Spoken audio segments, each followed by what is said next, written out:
이재명 꼼수 깬 콜럼버스 달걀 두 장면. 콜럼버스 달걀 아시다시피 콜럼버스가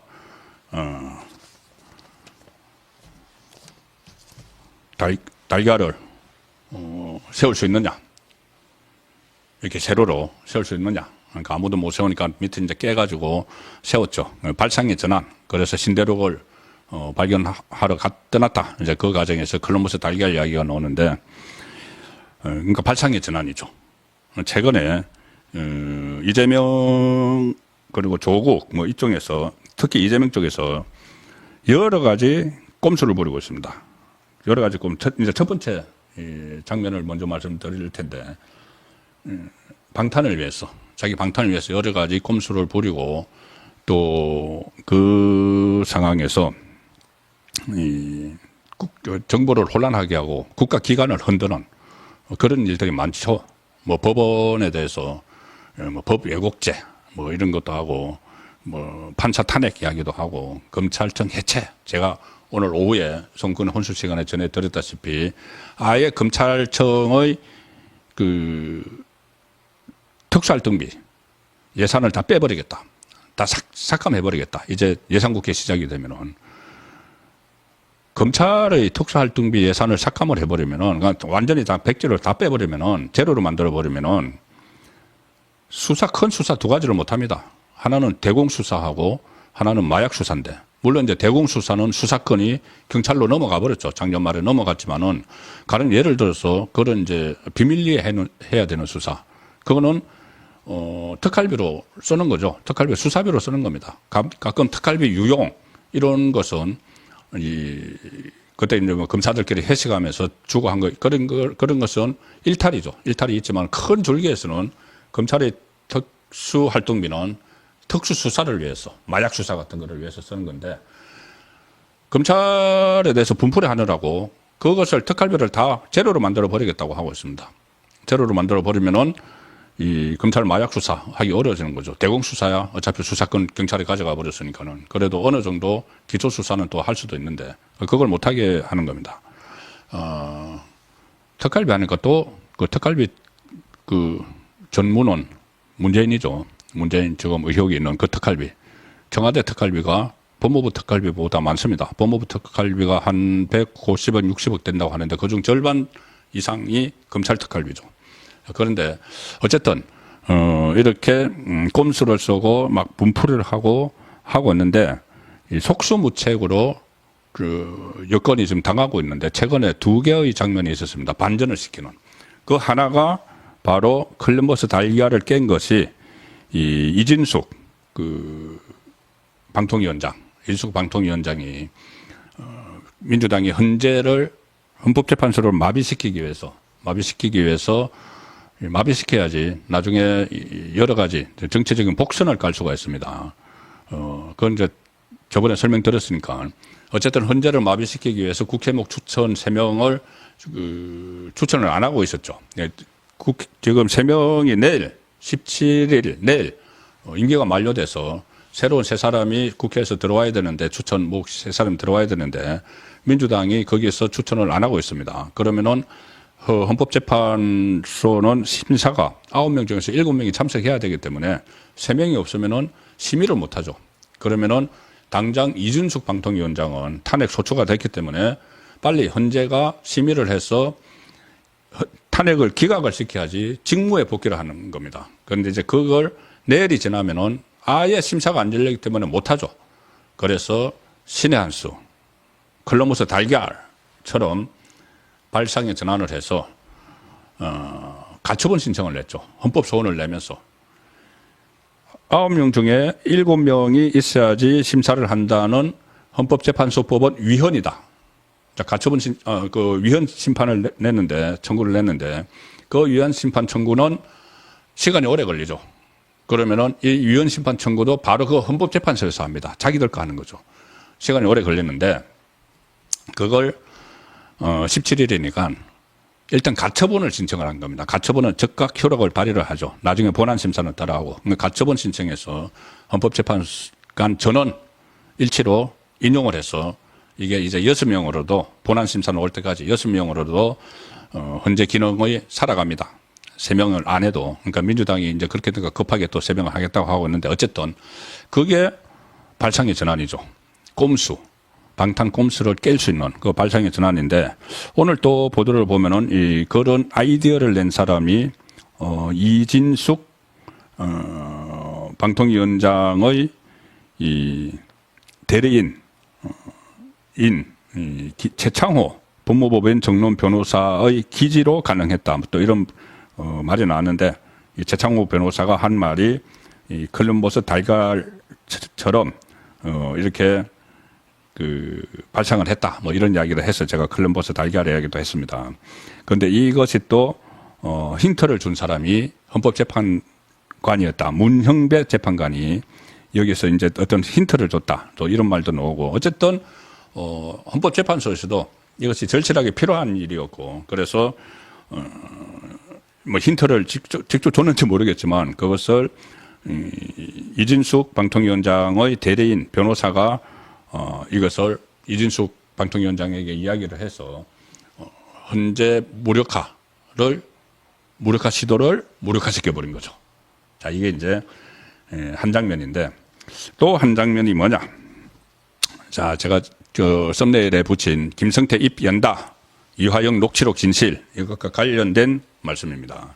또 한 장면이 자, 좀 얼마 전이죠. 이화영이 이 박상용 검사 탄핵 청문회에 혼자 나와서 원맨 쇼를 했죠.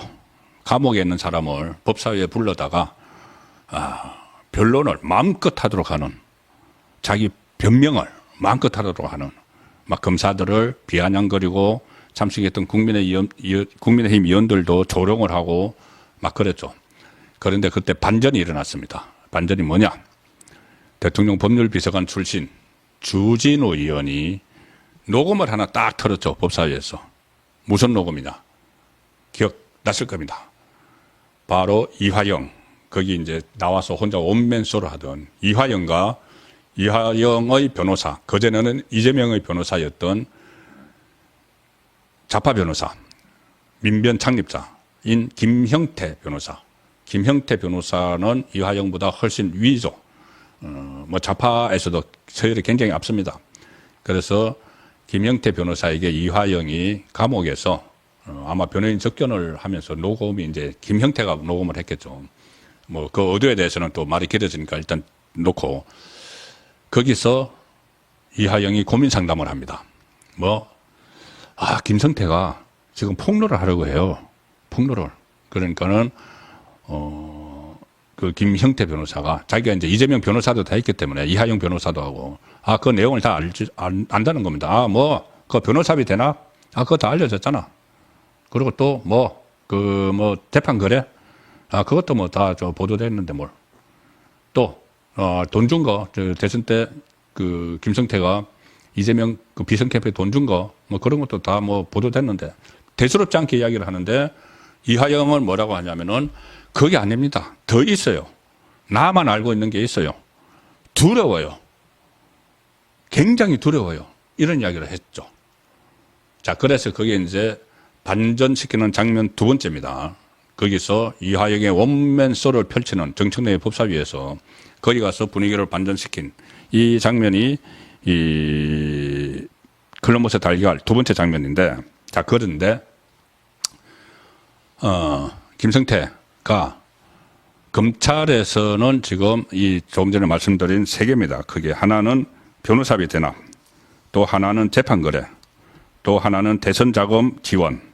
이게 간략하게 말씀드리면은 변호사비 대납은 그때 쌍방울 전환 사채를 통해서 이재명의 그 막대한 변호사비 20억을 뭐 한 사람에게 대납을 그러니까 쌍방울의 사회이사로 이재명의 변호사들을 채용을 해서 사회이사로서의 급여를 주면서 억대 막 주면서 김성태가 변호사비를 대납을 해줬다는 그게 이제 논란이 됐었는데 그때 일단 선거법 사건에서는 그게 불기소 처분이 됐습니다. 그런데 불기소를 결정을 하면서도 검찰에서 쌍방울의 전환 사채가 이재명의 변호사비로 흘러 들어갔을 개연성이 있다.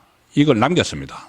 그러면은 이 수사가 완전히 중단된 게 아니죠. 완전히 없어진 게 아니죠. 이 수사 다시 해야 되는데 이 부분에 대해서 김성태가 이제 입을 열 수 있다. 이거 하나 하고 또 하나는 재판 거래. 지금 재판 거래는 권순일이 이재명의 대법원 무죄 취지 파기한 소 그 김만배를 통해서 재판 거래. 이걸 여태까지 이야기해 왔는데 아니야. 처음에는 김성태가 돈을 댔어. 김성태가 이 재판부를 구워 삶으려고. 그래서 그때 뭐 2심 재판부 이야기 나옵니다. 그전에는 뭐 1심도 또 재판부 이야기 나오는데 그거는 불확실하니까는 1심, 2심 잘못하면 1심, 2심 재판부에 명예에 누가 될 수 있으니까 지금 하는 거는 어쨌든 대법원 그 파기환송 과정인데 그때 김성태가 돈을 댔다. 그리고 김만배가 그것을 실행을 했다. 그러니까 두 사람의 공동작품이다. 지금까지는 김만배가 뭐 바카스병 비타 500 뭐 박스 들고 뭐 8번이나 대법원실에 찾아가가지고 뭐 로비를 했다. 그건데 김성태도 나도 했다. 내가 사실 돈을 댔다. 그 메모 같은 데 보면은 뭐 김성태 그러니까 이 김만배의 압수수색 된 그 자료에 보면은 뭐 김성태 20억 이런 말이 나옵니다. 그냥 단순하게 저희들이 추론을 해보면은 김성태가 로비 자금 20억 원은 됐다는 이야기가 되겠죠. 어쨌든 그게 이제 두 번째고 세 번째가 그때 녹음 파일에 놓은 게 뭐냐면은 김성태가 지난번 대선 때 이재명이 출마했을 때 광장이라는 조직을 이해찬에게 물려받았죠. 그리고 광장을 이재명 캠프에서는 민주평화광장 이렇게 해서 운용을 했습니다. 그런데 비선 조직을 운영을 하면 돈이 들어가야 되겠죠. 그런데 그 광장 조직에 김성태가 돈을 줬다. 정치자금법 위반이죠. 그래서 이것은 검찰이 지금 그 국민의힘이 검찰에 고발을 해놓은 상황인데 이 세 가지 이재명의 새로운 범죄 혐의 이유 이게 반전을 시킨 두 번째 장면인데 제가 이 말을 왜 다시 꺼내느냐 하면은 김성태가 내일 등장을 합니다. 등장을 합니다. 어디에 등장을 하느냐? 바로 이화영, 지금 말씀드린 이화영이 무서워 죽겠어요. 두려워요. 굉장히 두려워요. 김성태가 폭로한대요.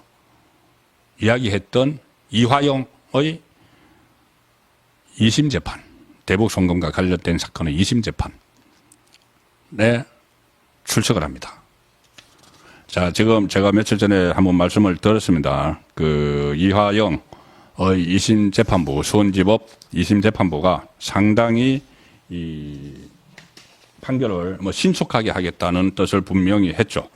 심지어 10월 24일에 변론 종결을 예고를 했고 그 사이에 문주형 수원고법 부장판사인데 형사일부 변론 종결 그러니까 신속하게 하겠다는 이야기를 했고 이 17일 자 내일입니다. 내일 공판과 관련해서 문주형 수원고법 형사일부 부장판사가 14시에 오후 2시에 김성태에 대한 정인 신문이 예정돼 있다. 그때 밝혔습니다. 바로 내일입니다. 그러면은 김성태가 법정에서 이 녹음 그 전에 이제 그 이하영 원면수 할 때 녹음 파일이 다 공개가 됐으니까는 법정에서 이 부분들에 대해서 이하영 재판이니까 이 부분들에 대해서 폭탄 선언을 할 가능성이 있죠. 그래서 많은 사람들이 내일 이 재판을 주목을 하고 있습니다. 김성태의 입이 열린다. 이게 이슈가 돼버렸기 때문에 또 기자들이 물어보겠죠. 그러면 대답을 하겠죠. 자, 그래서 내일 김성태의 입을 주목을 해야 된다는 말씀을 드리겠습니다.